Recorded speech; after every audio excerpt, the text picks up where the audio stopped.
మొదటి సంతకం పెట్టడంపై మీ అభిప్రాయం ఏంటి? ఏముంది, నిరుద్యోగులందరూ చాలా సంతోషంగా ఉన్నారండి. 5 సంవత్సరాలు పడిన కష్టాలు తిరిగి అనుకుంటున్నారు. 16,000 ఉద్యోగాలు ఒకేసారి అంటే అందరు సంతోషంగా ఉన్నారు.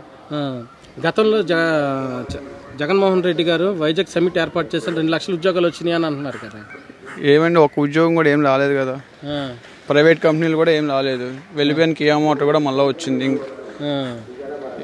ఇంకా చాలా కంపెనీలు వస్తాయని చెప్పి లోకేష్ గారు చెప్తున్నారు కదా.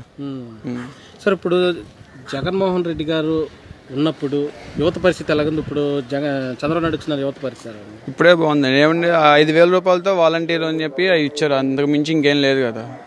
డిగ్రీ చేసిన యువతని 5,000 రూపాయలు ఇచ్చి కట్టేశారు. ఇప్పుడు చంద్రబాబు గారు నాయుడు రావడం వల్ల కొంచెం సంతోషంగా ఉంది. ఇప్పుడు చంద్రబాబు నాయుడు వస్తే కంపెనీలు వస్తాయని మీకు ఆశ ఉందా? ఆశ ఉందండి. గతంలో వచ్చినాయి, ఇప్పుడు కూడా వస్తాయని ఆశ ఉంది మాకు. అంటే ఇప్పుడు అన్న క్యాంటీన్లు గతంలో తీసేశారు గవర్నమెంట్, ఇప్పుడు అన్న క్యాంటీన్లు సంతకం పెట్టారు, దాని మీద మీరేమంటారు? ఏముందండి, కూలి పనులు చేసుకునే వాళ్ళకి తక్కువ 10 రూపాయలతో కడుపునటువంటి మామూలు విషయం కాదు కదా. అలాంటిది వచ్చి రాజకీయాలకు కక్ష కోసం తీసేసినట్టే కదా తీసింది. సంతకాలు పెట్టడంపై దాని మీద మీరేమంటారు? మెగా డిఎస్సీ అనేది ఒకటి అద్భుతం. ల్యాండ్ టైటిలింగ్ యాక్ట్ మీద మొదటి సంతకం అన్నారు, అది బాగుంది. ఇది వచ్చేసి మన అన్నా క్యాంటీన్లు పెడతాం వల్ల పేదవాడికి ఆకలి తీరిద్ది, మంచి ఫుడ్ లభించిద్ది.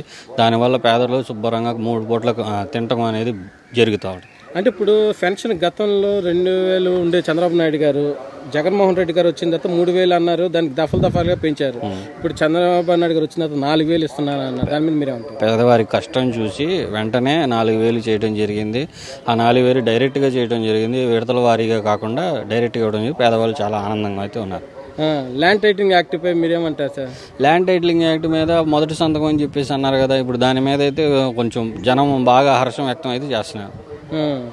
అంటే ఇప్పుడు ల్యాండ్ ఇప్పుడు పాస్బుక్ల మీద జగన్ ఫోటోలు ఉండటం మీద మీరేమంటారు? అలా పాస్బుక్ మీద ఫోటో గిటో అన్నారని చెప్పేసి జనం ఒక ముందు చూపు ఆలోచనతో ఇదేదో తేడాగా ఉంది అది ఇది అని అనుకొని వద్దు అని చెప్పేసి చంద్రబాబు నాయుడు గారికి అత్యధిక మెజార్టీ ఇచ్చారు. చంద్రబాబు నాయుడు గారు శుభ్రంగా రాష్ట్రాన్ని పరిపాలించి అందరికీ సమస్యల నుంచి బయటికి తెస్తారని చెప్పి అందరూ ఆశిస్తున్నారు. అంటే ఇప్పుడు జగన్మోహన్ రెడ్డి గారు తాడేపల్లి ప్యాలెస్ వైపు వెళ్ళాలంటే దారి ఉండేది కాదు, ఈరోజు దారి రావడంపై మీరేమంటారు?